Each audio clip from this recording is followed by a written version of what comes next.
terrible thing. I lied and I said I was single, so no husband, and that I didn't have these 3 dogs and 2 parrots and 13 chickens, because I want to make this uncomplicated.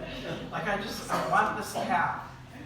So my application gets sent in and I get an email back saying, if you haven't heard from us in a few days, give us a call. And it's this no-kill shelter in Chicago, up on the north side. You know, I know where it is. Okay.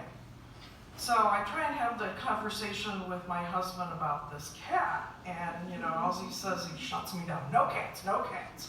Well, in the meantime, I had already talked to Gloria, the director of this place, who spends probably, you know, $1 zillion out of her own pocket to run this no-kill shelter for dogs and cats. And you know, I still don't tell her about the husband, the 3 dogs, the 2 parrots, and the 13 chickens. And she's like, oh, your home in Michigan would be so perfect, and I'll even waive the no adoptions out of state. And you know, we usually don't let people take the animal home the same day. You know, kind of like when you buy a gun, you can't take it home for so many days. It's kind of like that with a cat too.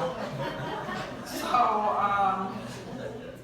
and you know, I keep hoping maybe she'll not do that, because I'm having second thoughts, and my husband's just not into this.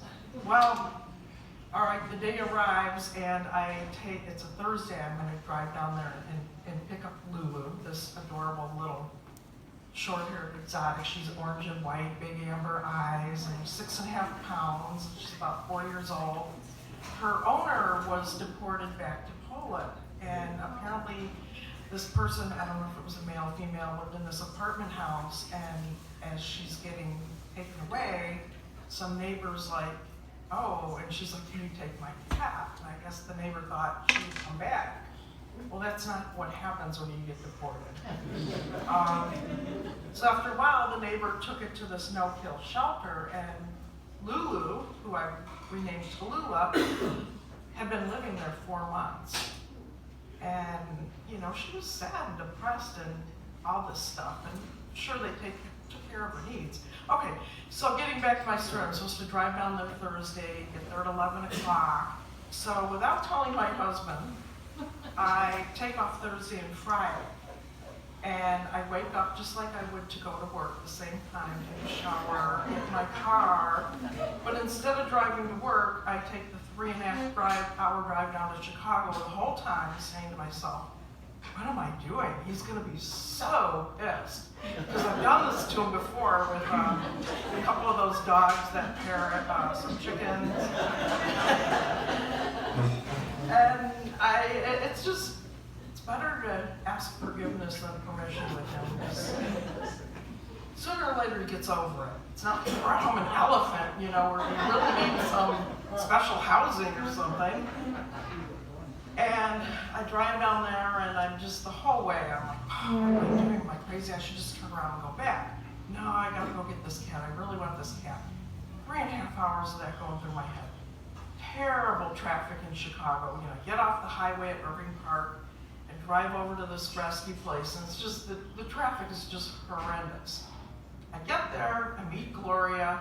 She talks to me some more, still not telling her about the husband, the 3 dogs, the 2 parrots, the 13 chickens, because I want this cat. And so I talk to her, and then I get to meet the cat and everything, and we have the cat in my cat box, and she wants to sit down and have tea. And I just want to go home, because I've already driven through this horrendous traffic, pretty much from the Illinois-Indiana border to there. And then I know I have to go back that way. And I have that 3.5 hours of knowing my husband's going to be really mad. So I sit down and I have tea with Gloria. And this lady comes in the shelter. And, you know, we're right by the front. And somebody's like, oh, can we help you? She said, yes, I'm here to look at this cat, Lulu, who's sitting in my cat box at the table with Gloria and I having tea. And I'm thinking, like, maybe I should just say, hey, you know what, I don't want this cat, why don't you take this cat? And they said, well, she's not available anymore. You want to go look at the rest of our cats? And she walks through, comes back in 5 minutes. I don't see anything I want. And the whole time I'm like trying to open my mouth and say, okay, well, Lulu's here, why don't you take her? because my husband's gonna be so mad. And I say nothing. And the lady walks out, I drink my tea, you know, pay the adoption fee, and I get back on the road and I'm driving back and I cross over into Indiana, and my sister Mary, who's over there, who just recently moved from the Chicago area to here. So she's making trips back and forth to put stuff in her storage locker and looking for, you know, she's building a house and land and stuff. And she calls me up. And she's like, oh, okay, I'm headed up to Michigan, you know, and I'm in Indiana now. And I said, oh, really, where are you at in Indiana? Because I don't even tell her about this cat, right? And she said, oh, I just passed those 3 big, like, towers, smokestacks, whatever they are. I forget where they are. And I said, oh, I'm about 10 minutes behind you on the road. And she's like, what? And I said, yeah, I adopted a cat. And she said, so what's your plan to introduce your cat to the 3 dogs? And I said, I don't have a plan. I don't know. And she said, well, what's your plan to introduce the cat to your husband, Steve? And I said, I don't have a plan. I said, I don't know, I just did this crazy thing and I'm just driving home. And she said, okay, let's go meet at the Michigan Welcome Center. I think that's where we met, and pulled into there, and she saw the cat and everything. She's like, oh, what a cute cat. So we drive back, and of course I realized, because I kept not wanting to do this, I didn't have a cat box or litter or food or anything for the cat. I've got nothing for the cat. So I get the cat home, I put her in this half bathroom, shut the door, run to Meijer, get all these supplies, and get back, and I set everything up, and the cat's still in that half bathroom because of the 3 dogs. And my sister comes in there in the bathroom, and we're petting the cat and everything, and we hear my husband come in. And it's like, oh no, okay, here's the hour of yikes. And so she steps out of the bathroom, and he's like, oh, where's Annie? And she says, oh, she's in the bathroom. Okay, so I'm just in there trying to get brave and come out and tell him that there's a cat. And all of a sudden I hear him, and he, apparently I left the receipt for Meijer on the counter.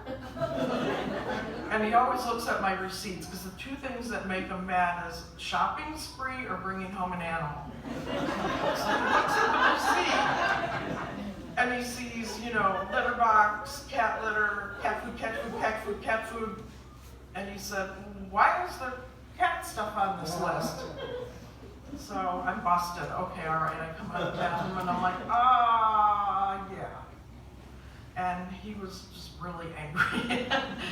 And he's like, what were you thinking? You know, one of our dogs has always been chasing cats and blah, blah, blah, blah, blah. And I said, I don't know. So he went to work the next day. He owns his own company, and when we were building our house, we actually lived at his office. There's like 2 full bathrooms there and like a kitchenette. So what he was going to do the next day, you know, because he's like, you got to bring that cat back. So I'm like, okay. So the next day he was going to come home from work, get a sleeping bag, and go back to the office until I got rid of the cat. In the meantime, on Friday, I opened the bathroom door, the dogs check out the cat, the cat checks out the dog. Everything's fine. Nobody's chasing anybody, nobody's scared, nobody's being aggressive. They're just fascinated with this cat. So he comes home from work and, you know, stomps in the house because he's going to go get that sleeping bag and go back to the office. And he said, oh, the cat's walking around. And I said, yeah, you know, I have the door open and the dogs, they're all fascinated, everybody's getting along. And he's like, oh, okay, you can keep the cat. Just like that. Okay, so now I've got this beautiful cat. I love this cat, I adore this cat. Who do you think the cat goes by all the time? Whose lap does she sit on? Whose pillow does she lay on? Who does she snuggle up to? She's a little purr factory sitting on his lap. The guy that didn't want the cat, and I had to face the wrath of Steve to get this cat, and she's not even my cat anymore. So that didn't turn out how I thought.